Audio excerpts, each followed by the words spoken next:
Hello good morning दोस्तों।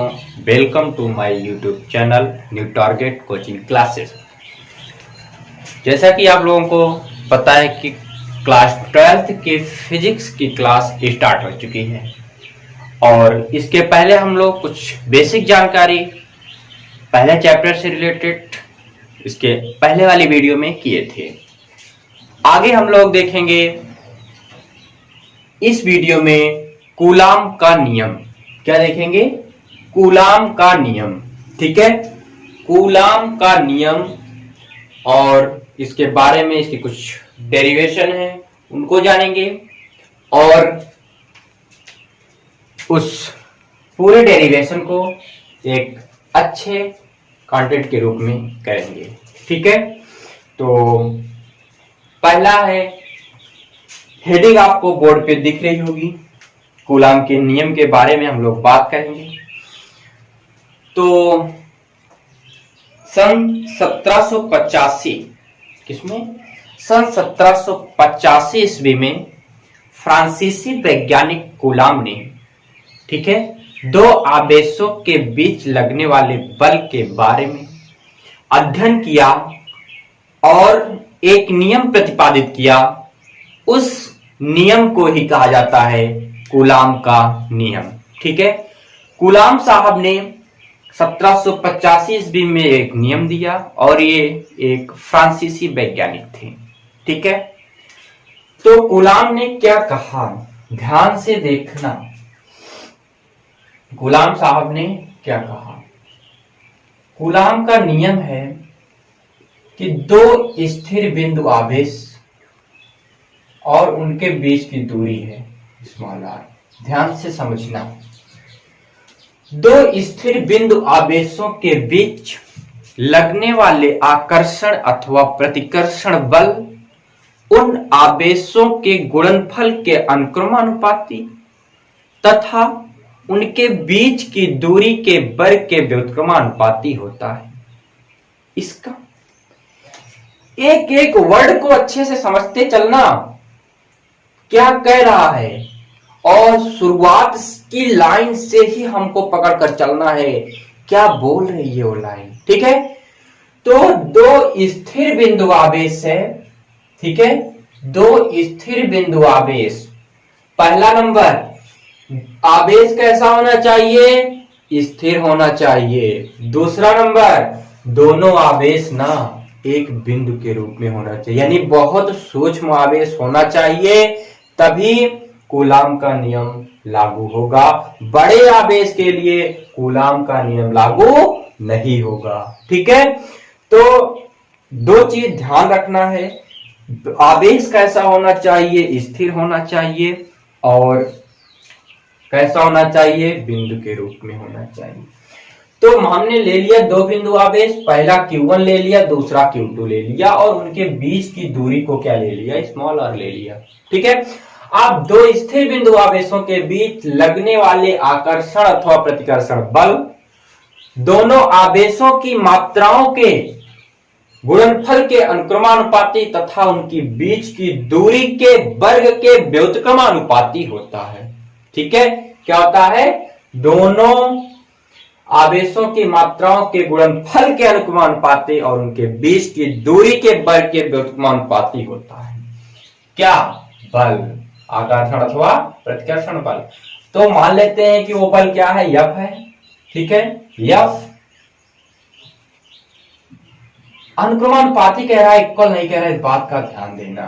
Q1 Q2 दोनों का अनुक्रमानुपाती, पहला केस हो गया Q1 Q2। दूसरा क्या होगा? F proportional. दूरी जो है R है, उसका व्युत्क्रमानुपाती का मतलब उल्टा, व्युत्क्रमानुपाती का मतलब क्या हुआ? अपॉन में, और इस वर्ग है। ठीक है, स्क्वायर भी है, तो यह प्रोपोर्शन 1/r² हो जाएगा, और यह प्रोपोर्शनल Q1 Q2 इंटू में करेंगे। ठीक है, अब from equation first and second, समीकरण 1 और 2 से हिंदी में लिखते चलना। समीकरण 1 और 2 से, समीकरण 1 और 2 से यह प्रोपोर्शन क्या हो जाएगा? Q1 Q2 upon r²। देखो ध्यान से, अगर दोनों समीकरण को हम लोग मर्ज करेंगे तो यह प्रपोर्शन क्या आ जाएगा, Q1 Q2 upon R square. ये प्रोपोर्शनलिटी का सिंबल हटेगा, ठीक है, प्रोपोर्शनलिटी का सिंबल हटेगा, इक्वल आएगा, तो कोई ना कोई कांस्टेंट आएगा, हम उसे स्मॉल के मान लेते हैं, के Q1 Q2 upon R square, ठीक है, क्या F इक्वल टू के Q1 Q2 upon R square, okay, ठीक है। अब के क्या है, प्रोपोर्शनलिटी कांस्टेंट है, के क्या है, कुछ नहीं है, के क्या है, प्रोपोर्शनलिटी कांस्टेंट है, ठीक है, के क्या है, प्रोपोर्शनलिटी कांस्टेंट है। इसका मान कितना होता है, 1/4 पाई एप्सिलॉन नॉट, न्यूमेरिकली मान होता है 9 गुणे 10 की घात 9, ठीक है, 9 गुणे 10 की घात 9 होता है न्यूटन मीटर स्क्वायर पर coulomb square, newton metre square पर कूलम स्क्वायर, ये होता है के का मान। के क्या है यहाँ पे, प्रोपोर्शनलिटी कांस्टेंट है, ठीक है। अब 1/4 पाई, 4 पाई जान ही रहेगा, पाई की वैल्यू होती है 22/7 3.14, लेकिन यहाँ पे एप्सिलॉन नॉट है। एप्सिलॉन नॉट क्या है, निर्वात की विद्युतशीलता है, क्या है, निर्वात की विद्युतशीलता। एप्सिलॉन नॉट क्या है भैया, निर्वात की विद्युतशीलता, निर्वात की विद्युतशीलता, ठीक है, निर्वात की विद्युतशीलता है, ठीक है, निर्वात की क्या है, विद्युतशीलता है, ओके।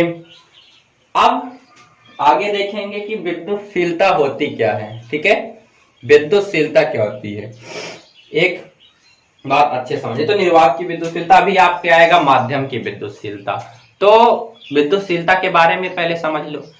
विद्युतशीलता वर्ड से समझ में आ जाए, कैसे कोई पदार्थ है उसकी कितनी विद्युतशीलता, यानी उसके पास कितनी क्षमता है विद्युत को यानी कि आकर्षित करने की, आकर्षण है, कितनी क्षमता है उसे प्रतिकर्षित करने की। उस पदार्थ के पास जितनी क्षमता होगी आकर्षण का, या जितनी क्षमता होगी उसके प्रतिकर्षण का, वही उसकी क्या होती है, माध्यम की विद्युतशीलता होती है। या फिर निर्वात में है तो निर्वात की विद्युतशीलता एप्सिलॉन नॉट, एप्सिलॉन नॉट या एप्सिलॉन 0 इसे पढ़ सकते हैं, क्योंकि यहाँ पे जो है निर्वात रहता है, कुछ भी नहीं रहता, नॉट या नोटी नॉट नहीं होता है, KNOT होता है, ठीक है। तो ये निर्वात की विद्युतशीलता होगी, ठीक है। आगे एप्सिलॉन नॉट का मान कितना होता है भैया, एप्सिलॉन नॉट का मान कितना होता है, 8.85 गुणे 10 की घात -12 होता है, कितना, 10 की घात -12, 10 घात, और यहीं से इसके मात्रक को क्या करो, पलट लो, कूलम स्क्वायर पर newton metre square, coulomb square पर न्यूटन मीटर स्क्वायर। तो इस फैक्ट को ध्यान रखना, एप्सिलॉन नॉट निर्वात की विद्युतशीलता होती है, एप्सिलॉन नॉट का मान 8.85 गुणे 10 की घात -12 कूलम स्क्वायर पर न्यूटन मीटर स्क्वायर होगा। अच्छा, इसके की जगह समीकरण 3 इसको मान लो, के का मान, ये तो हो गया एप्सिलॉन नॉट, ठीक है। आगे यहीं पे अगर इसके की वैल्यू को इस इक्वेशन 3 में रखेंगे तो क्या आएगा, F equal to 1/4 pi epsilon not, ठीक है, और Q1 Q2 upon R square, ये कूलॉम लॉ है, ठीक है, ये क्या है, कूलॉम। एप्सिलॉन नॉट क्या है, निर्वात की विद्युतशीलता है, ठीक है। अच्छा, यहीं पर माध्यम के लिए, किसी माध्यम के लिए अगर बात किया जाए, ठीक है, किसी माध्यम के लिए अगर किया जाए तो F equal to 1/4 pi epsilon naught नहीं, epsilon Q1 Q2 upon R square, ठीक है। तो माध्यम के लिए अगर होगा तो 1/4 pi epsilon not Q1 Q2 upon R square, और जी नहीं, epsilon 1/4 pi epsilon Q1 Q2 upon R square, और अगर निर्वात की बात किया जाएगा तो F equal to 1/4 pi epsilon not Q1 Q2 upon R square. Epsilon क्या है, माध्यम की विद्युतशीलता होगी, एप्सिलॉन क्या होगा, माध्यम की विद्युतशीलता होगी, एप्सिलॉन क्या होगा, माध्यम की विद्युतशीलता होगी, क्या होगी, माध्यम की विद्युतशीलता होगी, ठीक है। अब देखो वहां पे निर्वात है, यहाँ पे माध्यम है, इनका दोनों का रेशियो क्या होता है, कांस्टेंट होता है, इसे परावैद्युतांक कहते हैं, ठीक है।